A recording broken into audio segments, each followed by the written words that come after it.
ladies and gentlemen, this is a quick exam guide to the AQA Religious Studies paper. This one, well, not exactly this one is from last year, don't get your hopes up. Alright, the reason I want to show this paper is because quite a few students answer the wrong questions. So what you have here is one question paper, and you will do your answers in a booklet. And it has all the questions for all of the themes. What you need to make sure you do is answer the questions for the themes you've studied. I know sometimes when you sat in the exam, you might look at some of the other questions and think, you know what, I know what that one means, so I'm going to answer that one. But you won't have been taught all the specialist language, all the specialist quotes to go with it. So, and this bit is just specifically for my students. You will be answering the questions for theme A, relationships and families. You will then ignore the next 2 pages and go straight to theme D. You will answer the questions for religion, peace and conflict. You will then answer the questions for religion, crime and punishment, and finish with religion, human rights and social justice. And one of the things that I would strongly recommend, even if you think it goes against everything you want to do, is answer them in order. I know you get more marks for the 12 markers, but the truth is you shouldn't be spending a whole lot of time on 4 markers and 5 markers anyway, and certainly not a lot of time on the 2 markers. What I'm going to do is go through the examiner's report for this paper from last year and explain a few things and hopefully give you a little bit of structure and a little bit of an idea of how to go about answering this question on Monday morning. It's getting close. Alright, so this is the paper that I had in my hand. This is this paper in digital format. You can all get access to this, alright? You just go on the AQA website. This isn't a secret. This isn't a teacher account. This is just public knowledge. aqa.org.uk. Have a crack at subjects. Alright, scroll down, jump yourself into religious studies, and you will find all the stuff. You go down here, GCSE, religious studies A is what we do, and then you have all of the key information you need here, which is what I'm using. If you want to do it, you're perfectly able to do this. So this is the question paper that I looked at. All right, all the instructions on the front. You're going to get a digital, you're going to get a physical copy of this on Monday morning. Not this one, obviously. This is from last year. But as I said before, this is the layout of what you have, what you're expected to do, and you'll be expected to answer this style of questions 4 times, because you're expected to answer 4 themes. Don't just do the first 4 unless that's what your teacher has taught you. For example, like I said, my guys will do A, skip the next 2, and do D, E, and F. And each theme contains one set of questions, which is a 1 marker, a 2 marker, a 4 marker, a 5 marker, and a 12. All right, so make sure you do those questions. And seriously, I mean, you know what you're going to do. You know what you're more comfortable doing.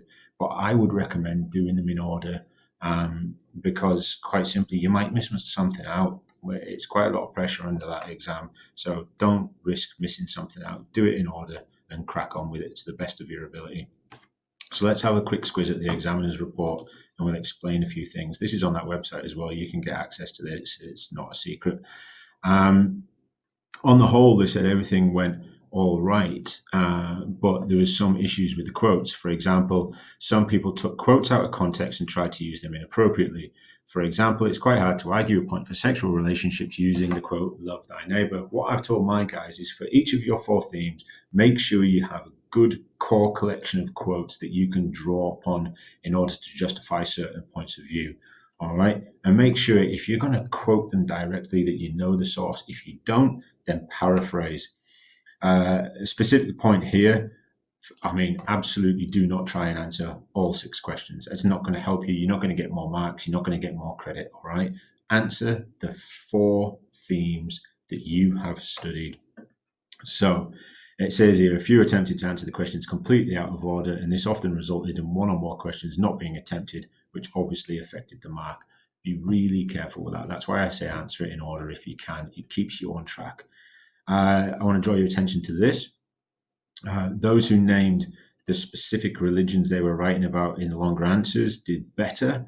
All right, certainly better than those who just said religious believers. And if you're able to name Christian denominations or certain groups within the faith, that helps as well. But be very careful of answering questions with statements starting with Christians believe, or Muslims believe, or Jews believe, or Buddhists believe, or whatever. If you make a statement, Christians believe, you're implying that all members of that faith believes that thing that you're saying, and that's not the case. All right, it's a small thing, but just write some Christians, or even many Christians. If you must, you could write most Christians, but never write all Christians or Christians. All right, be very clear about that. So there's a couple of problems as well with people who used atheist or humanist beliefs for the 4 or 5 mark questions. If we have a look at the 4 and 5 mark questions here, it clearly states give 2 religious. All right, explain 2 contrasting religious. Explain 2 religious. If it says the word religious, do not use non-religious points of view. All right, so you can, in the 12 marker, refer to non-religious arguments, and it explicitly states that in the bullet points for the 12 marker. Speaking of the bullet points for the 12 marker, they are included to assist you, all right? And the emphasis is on giving and referring to arguments. And what the examiners are looking for is your reasoning and your ability to make logical conclusions. So if you have a look at these 12 markers, and we'll have a look at a different one, it very clearly states, all right, let's zoom in a bit, that in your answer, you should give reasoned arguments in support, reasoned arguments to support a different point of view, refer to religious arguments. You may refer to non-religious arguments, so you don't have to, but you should reach a justified conclusion. It'll also tell you if you're going to get spag marks as well.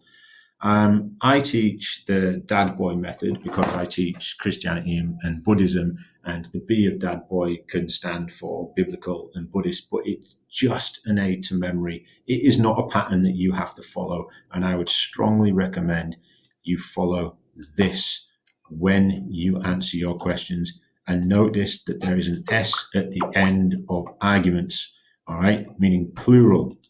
So if you're going to do dad boy to remind yourself, that's perfectly fine. So begin with the D, all right.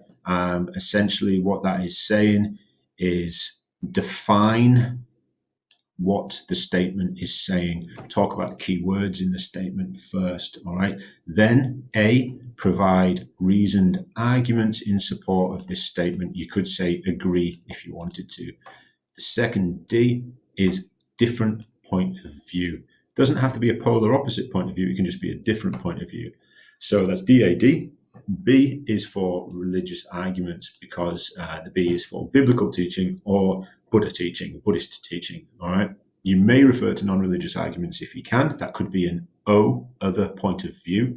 All right. And then you must reach your justified conclusion. Y, DADBOY. All right. So I've put 4 of the videos online that are going through the themes that we study. I'm sorry, I really don't have time to go through existence of God and revelation and religion and life. And the truth is, I haven't taught it for a couple of years, so I might mislead you. But honestly, there'll be stuff in the other videos that could help you. And if you have any questions or anything, shoot me a message on here on YouTube, and I'll try and get back to you. And best of luck with your exam. Give it a red hot shot. Good luck. Cheers.